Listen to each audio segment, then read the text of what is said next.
बिस्मिल्लाहिर्रहमानिर्रहीम। Viewers, news to you के साथ हाजिर हैं। बड़ी खबर आपको ये बताते जाएं कि मौलाना साहब, आप माने या ना माने, अब हमें आपकी ज़रूरत नहीं है। मान जाएंगे तो आपकी मेहरबानी, नहीं मानेंगे तो जनाब आला तहरीक इंसाफ के अरकान जो हैं वो वोट देने के लिए तैयार हैं। बंदोबस्त कर लिया गया है। ये मैं आपको बड़ी खबर दे रहा हूँ। और बिलावल ने पैगाम भिजवाया है कि मौलाना साहब, तरमीम तो फिर होकर रहेगी और जनाब इसी महीने होगी, 25 से पहले होगी। ये फैसला हुकूमत ने कर लिया। और साथ ही वो अरकान पार्लियामेंट जो बाहर बैठे हुए हैं, बैरून मुल्क दौरों पे गए हुए हैं, उन सब से कहा है कि तशरीफ़ ले आइए, पाकिस्तान वापस आ जाइए, क्योंकि मैच पड़ेगा अगले हफ्ते।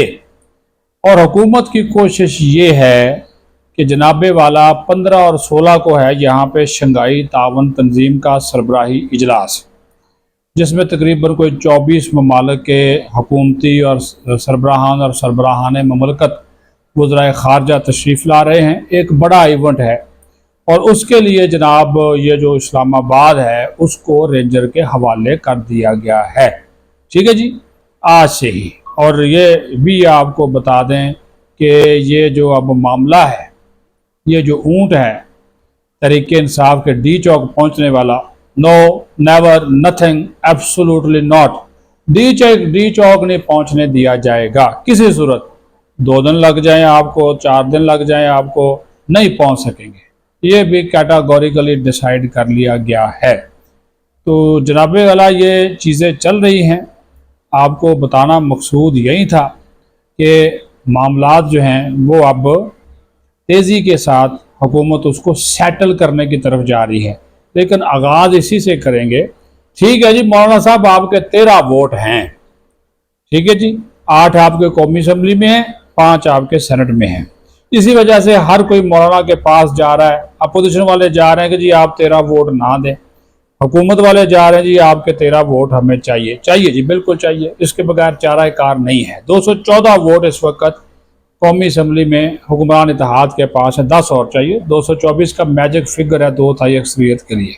लेकिन साथ ही हुकूमत ने बंदोबस्त कर लिया है कि अगर मौलाना वोट नहीं देता तो तहरीक इंसाफ के जो अरकान हैं, ये 63A का फैसला आते ही इजलास बुला लिया जाएगा कौमी असम्बली का और सेनेट का। तो जो 63A का फैसला आ जाएगा उसमें हुकूमत को पूरी उम्मीद है कि हमारी नज़र सानी जो है वो एक्सेप्ट कर ली जाएगी और जो उनका जो वोट है, जो वोट ज़मीर के मुताबिक देंगे, उनका वोट शुमार होगा। नज़र आ जाएगा ना जी, क्योंकि जो आईनी तरमीम होगी उसमें जब ये फाइनल वोटिंग होगी ना जी, उसकी जो फाइनल वोटिंग होगी वो सबके सामने होगी डिवीजन के ज़रिए।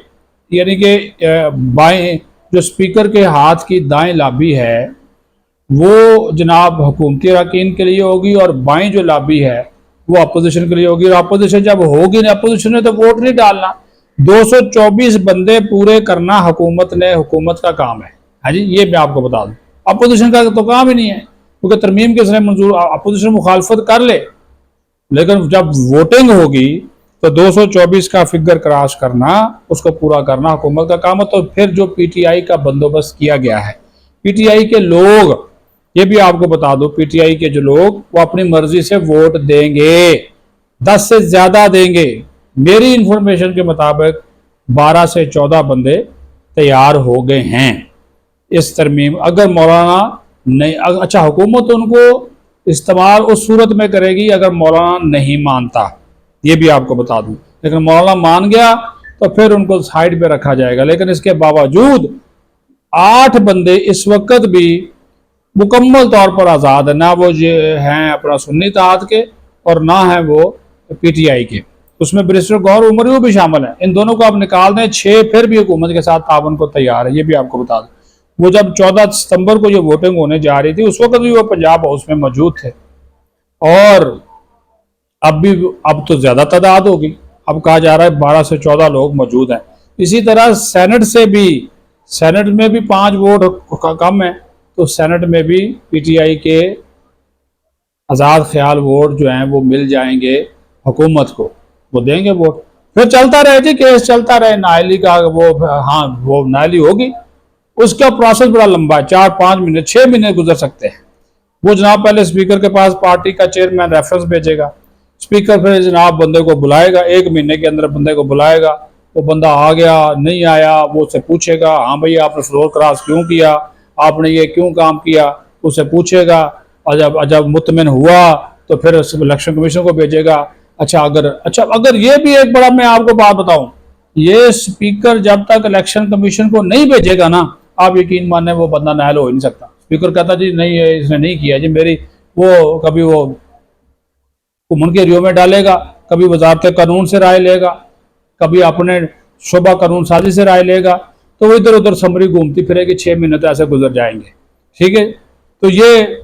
और अच्छा, फिर अगर वो नायल होते हैं, नायली की जो मुद्दत है वो तो उसी वक्त ही होगी ना जी, तो ज्यादा वो ताहयात तो होंगे नहीं हैं। अगर वोट देकर वो नायल होते हैं, वो कानून तो हो सकता है कि हुकूमत वो कानून ही पास करा दे, ये भी तरमीम कर दे कि वोट जमीर के मुताबिक वोट देने वाला नायल नहीं होगा, फिर क्या करेंगे? ऑप्शन तो सारे ही हैं। तो हुकूमत ये इस मरतबा पक्का बंदोबस्त कर रही है, इस मरतबा हुकूमत पक्का बंदोबस्त कर रही। पिछली मरतबा भी हुकूमत ने अंदाज़ा गलत लगाया था कि मौलाना मान गया है, और मौलाना माना नहीं, और इन्होंने आखिरी वक्त तक जो है वो तरमीम जो है वो फिर पास कराने की कोशिश की, लेकिन मौलाना साहब ने चक्कर दे दिया। मौलाना अच्छा अब फिर कल इरफान सिद्दीकी साहब गए, अब नवाज शरीफ भी आने वाले दिनों में मिलेंगे, लेकिन बात फिर मैं वही आपसे कर रहा हूँ कि मौलाना साहब जितनी मर्जी कोशिश कर लें, ये तरमीम इन्होंने करानी है, आप साथ दे देंगे तब भी इन्होंने करानी है, नहीं देंगे इन्होंने तब भी करवानी है। ये इस मरतबा नहीं चलने वाले, और ये आईनी अदालत बननी है, ये आईनी अदालत बननी ही बननी है। और हो सकता है कि ये तरमीम 63A वाली जो है, जब वोट वो सिर्फ आईनी तरमीम आईनी अदालत के लिए हो, बाकी मामला तो हो सकता है बाद में आए।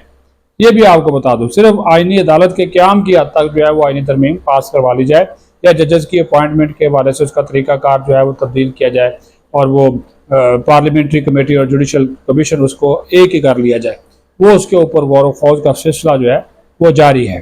तो ये कहने का मकसद कि ये अब हुकूमत पीछे हटेगी, कोई नहीं हटेगी, ये क्लियर कट बात है, बिल्कुल कोई हुकूमत पीछे नहीं हटने वाली, हुकूमत बैग पे नहीं जाने वाली। वो जनाब वो कह रहे हैं जी हमने करारा ही कराना है, जो मर्जी हो जाए। तो ये सिलसिला जो है ये आइंदा हफ्ते आप बड़ा, ये अक्टूबर पूरे का पूरा बड़ा खबरों से भरपूर होगा। पिंडी से भी आपको बड़ी खबर मिल सकती है, जनरल रिटायर्ड फैज के वाले से भी आपको बता दूं इसी महीने मिल सकती है। काम वहां पे बड़ा जनाब टैटो टैट काम हो गया है, इंफॉर्मेशन, रिकॉर्ड, बयानात, शवाहिद, दस्तावेजात, और बंदे को मुंह पे करा कर उसके ऑडियो वीडियो रिकॉर्ड किया जा रहा है। ठीक है जी, तो वो सारे बयानात जनरल रिटायर्ड फैज के खिलाफ जा रहे हैं। वो तो बेचारा आजकल बहुत बुरे हालात में है, तो वो तो कह रहा है कि बस मेरी जान बख्शी किसी तरीके से हो जाए। ये मैं आपको अंदर की बात बता रहा हूँ, वो कह रहा है कि मेरी चीज़ लेकर, क्योंकि वो हर बंदा उसके खिलाफ गवाही दिया जा रहा है, तो करेगा क्या, बनेगा क्या? वो भी फैसला जो है वो इसी अक्टूबर में आ जाएगा, आपके सामने आ जाएगा। और जब वो फैसला आ गया तो भैया फिर ये जो कैदी नंबर 804 है, ये कैसे बचेगा? ये कैसे अपने आप को बचाएंगे?